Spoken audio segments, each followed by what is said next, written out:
Hello all, welcome back to my channel. If you are new here, I'm Ravina Bhaskaran, an author, illustrator and publisher. Today we are going to color this Florimania coloring book.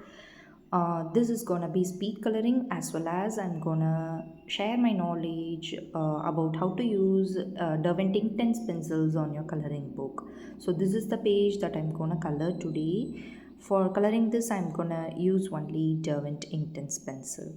Before diving into the page, I want to show you some basics of using this pencil. So I grabbed the color palette exploration sheet from the same book. I'm gonna take some random napkin to wipe out your pen and also the Derwent Inktense pencil. Now I'm gonna use some random color. I'm not gonna mention any color names here. So this is some kind of a purple. I am shading it everything, leaving out some white space for highlight areas.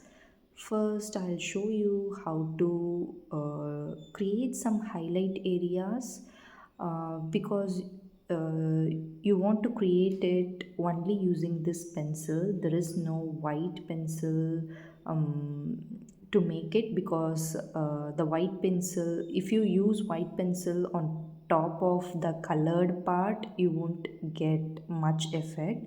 So you want to leave out some blank space. Now I am taking one more darker color and refining that vines of the petal or leaf, whatever it may be. I am defining out that line using some red color. Now I'm taking my water pen.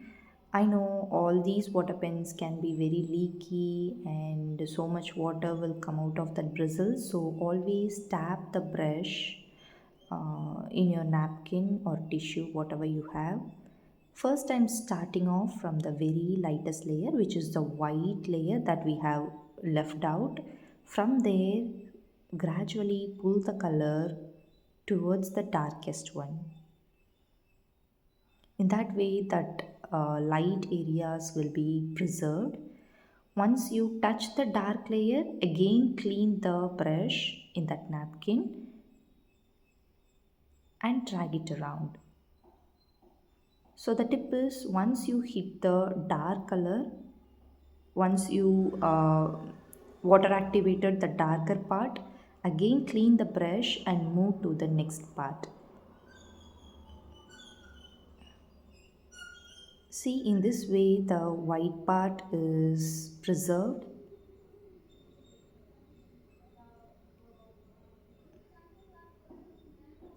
Can you see this? The center white highlighted area is preserved now. Now let's move on to other color and see what we can do. For this, I'm gonna pick up one dark green and light green. We are gonna use this. What if we have a lighter color in the center and dark color in both the sides? I mean, both the edges. First, I'm filling out the lighter green and dark green in the top edge as well as in the bottom edge.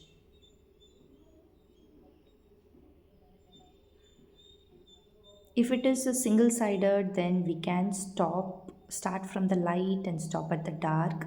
Now what we can do is start from the center. Make sure to clean the brush and start from the center and take it upwards. Once you hit that dark color, clean your brush and blend it out. You will get some slight edge while connecting the light and dark color. Again, you want to clean the brush and try to smudge that outline. Now I am pulling the lighter color into the bottom darker color. Once I hit the dark color, I am cleaning the brush. Again, I am activating the dark color. You will get a slight outline there. You want to do it quickly because it will create that outline mark. So blend that outline kind of layer immediately, it will go away. I want to let this dry. So let's work on another color. I'll show you one more. This is some kind of pink, and same thing. I'm gonna leave out some highlight areas here and creating pink dark lines. Now I am activating it from the light color. Once you hit the dark color, wipe it out.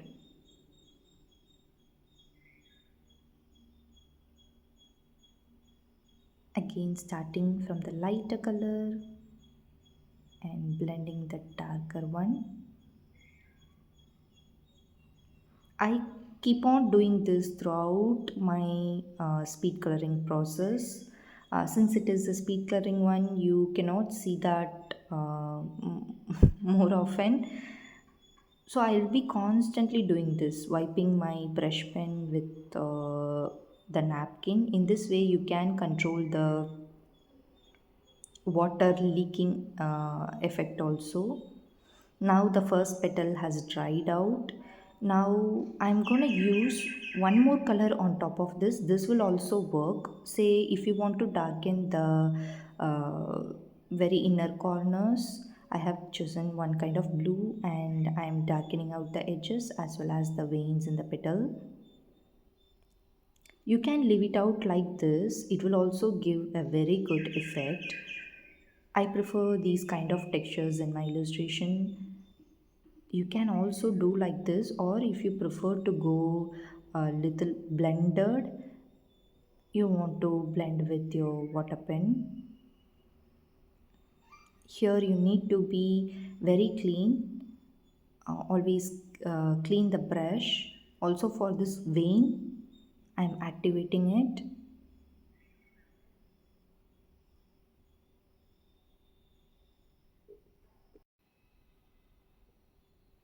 Clean the brush and try to smudge out at the outline.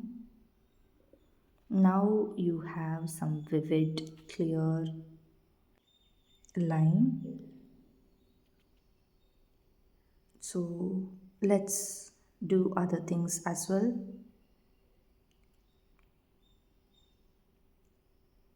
For that, I'm gonna pick another color.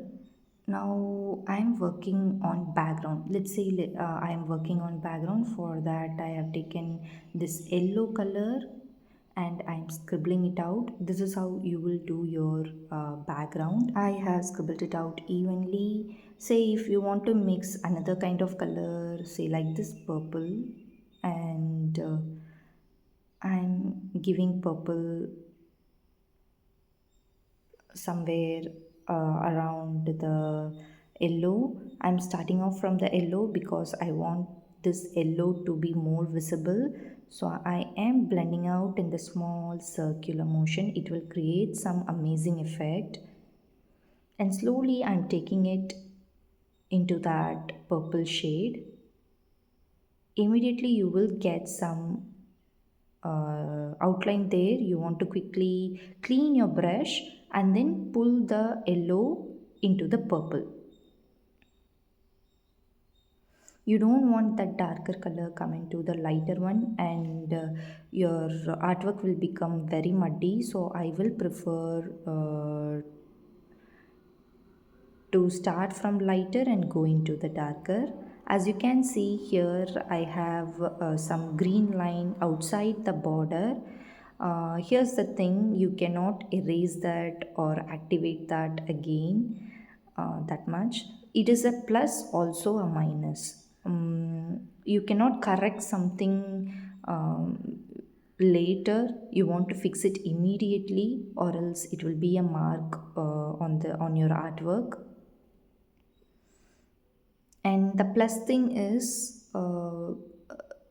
if you are working completely with the Derwent Inktense pencil like I have done, once you have some base color and apply another color on top of it, like say like this leaf, the green leaf, I have used one more blue color uh, in the top and bottom corner, and it will not activate the below light green or whatever the color may be. It will not activate it that much, so it will give that clear dark effect, dark blue effect. I mean, whatever layer you have applied on top, it will be very clear, and it will not activate the below layer suddenly and make it all muddy.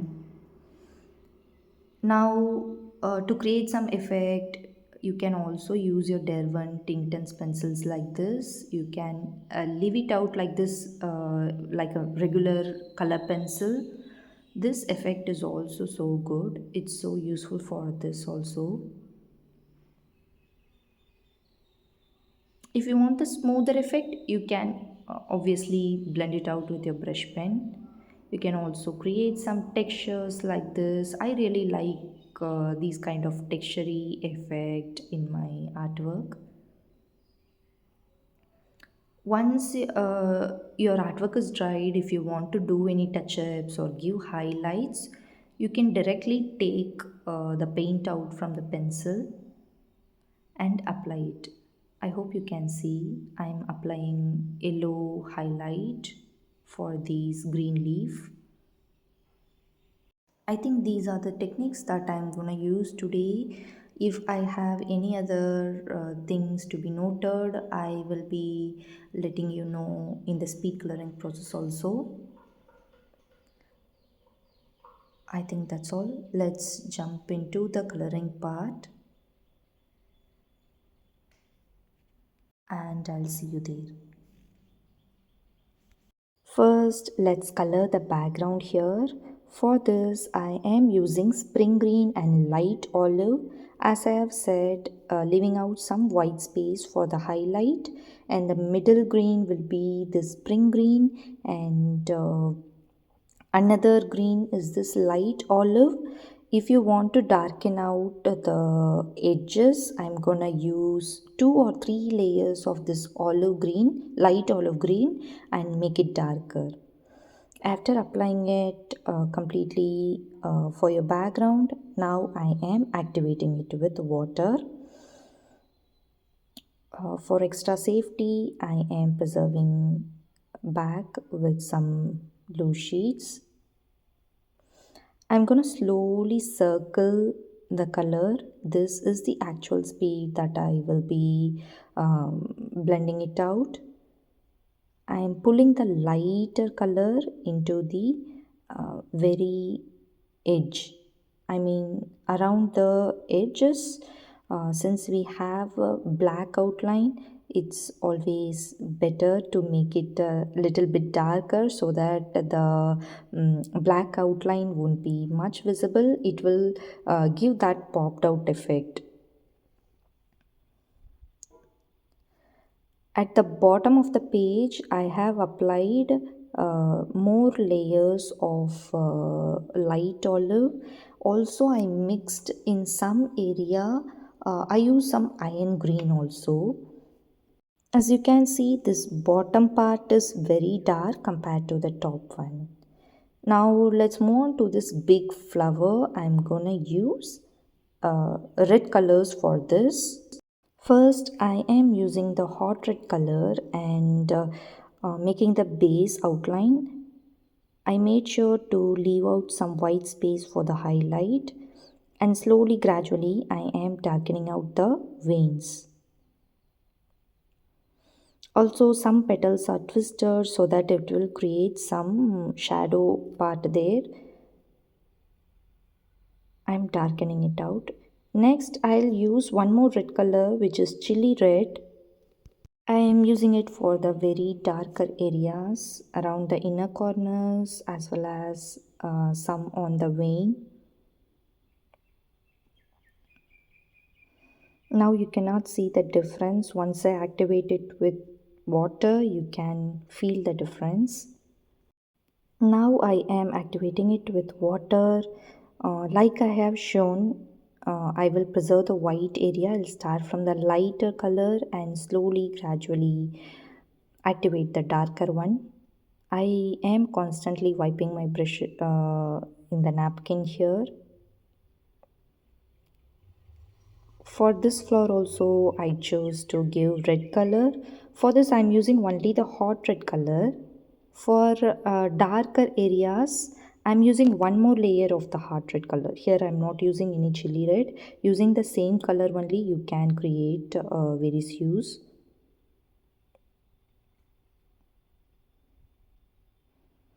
I'm making sure there is no any vivid edge.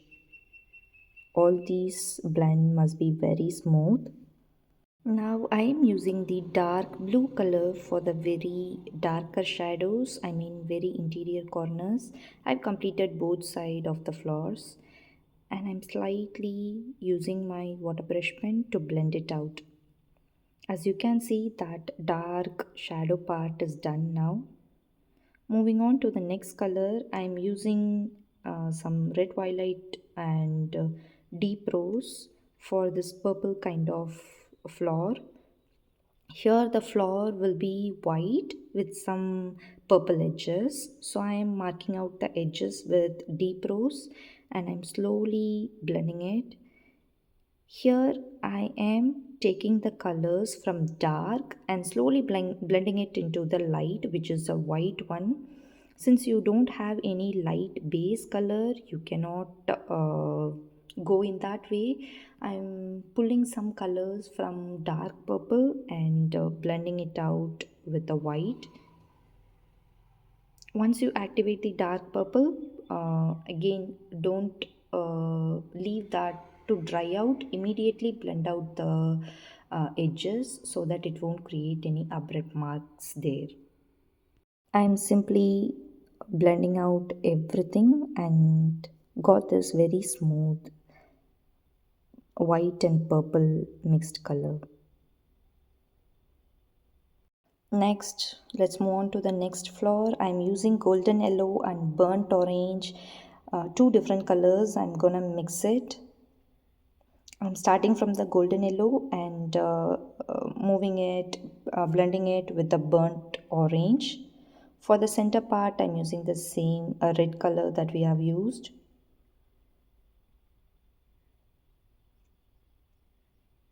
I'm using the same color for the flower too. Also, this anther filament that is present inside the flower.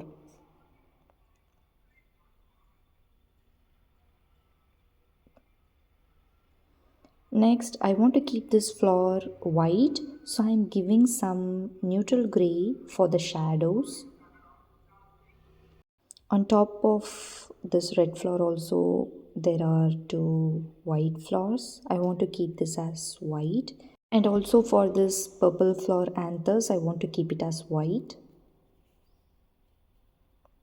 Next, we are gonna color the stem. For this, I have used sherbet yellow and spring green. First, I'm filling out the sherbet yellow. This is the highlighting, popping stem. So I have covered the sherbet yellow, and later I use the spring green for the darker areas. I am blending it out. First, sherbet yellow, and I'll pull that into the spring green. These areas are very thin, you cannot go very precise. As I have said, the background layer won't get activated and it will not be muddy. So you can go around and play. For the leaves also I'm using the same color. I didn't, since this is a symmetrical illustration, I didn't go similar in both sides. I just colored however I felt like. Now let's move on to other leaf. I am using beach green here. In the center vein area, I'm using double the layer so that it will be very darkened out. As of now, I am activating it with water. Later, we can give one more color on top of this. Next, we are going to color this red flower stem. For this, I'm using teal green and iron green. Iron green will be the darkest color and teal green for the highlight, and I have blended it out everything. For the leaf, I'm gonna include one more color here, which is dark aquamarine. First, I'm filling out the dark aquamarine color, and later, I'm gonna mix it with teal green. And for the very dark area, I will be using some iron green. Here, some leaves are twisted and twirled, so we want to give some show some difference. So one part will be lighter and another one will be darker. Then using my brush pen, I'm blending everything neatly. And as I have said, I want to show some difference to the twisted leaf. So I am taking one red color and I'm gonna dab some color and apply it on top of this green one. So it will give one darker muddy shade. This will be like a difference to our twisted leaf.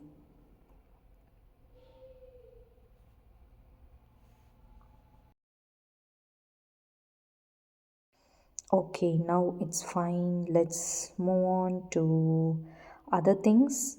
Now I am adding slight texture to this bulb like part which connects the floor. For that, I'm directly using the dry pencil. I'm using teal green for that. And here for this stem, I'm using apple green with some oak color, which gives a beautiful woody kind of green. I'm using the same color for the leaves as well. And for this fern, I'm using iron green, only one green. I don't want any concentration over there. For this stem and leaf also, now I am darkening it out and blending to give some darkened effect. We want the focus to be in the center of the page only, so I am darkening out the outer edges. And this is how it looks. Now I'll add few raw textures to this pollens.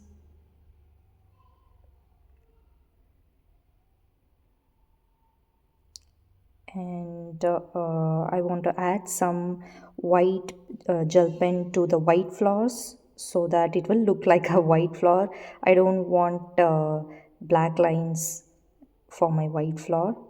For this purple flower, I thought the filament will be in white color, but it is not showing that much, so I'm adding slight apple green to it. Also, where the flower is connecting, I'm adding some little green. Also in the part where the filament is also connecting. And that's all. It came out so good. I can't take my eyes off. I am adjusting my camera angle to take one good snap here. Also, I'm shooting for some reels also. And this is how it looks. The color palette is so good for me. I really love all the green shades popping in this page. I can't imagine how I used only Derwent Inktense pencil to create this.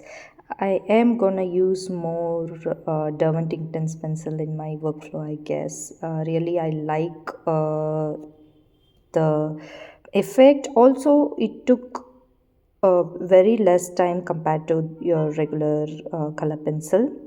Also, you can see there is no bleed through. If you want a premium quality paper like this, you can grab the book from the Great British Bookshop. I have included the link in the description. You can go check that out.